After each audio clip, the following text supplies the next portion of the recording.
You ask Tiger to solve. This deals with linear equations with one unknown.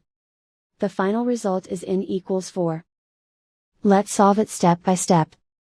Simplify the expression. Find the greatest common factor of the numerator and denominator. Factor out and cancel the greatest common factor. Isolate the n.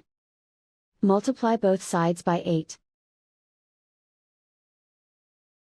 Group like terms. Multiply the coefficients. Simplify the fraction.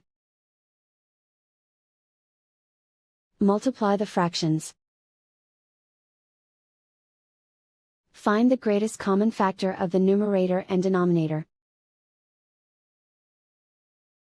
Factor out and cancel the greatest common factor. And so the final result is n equals 4.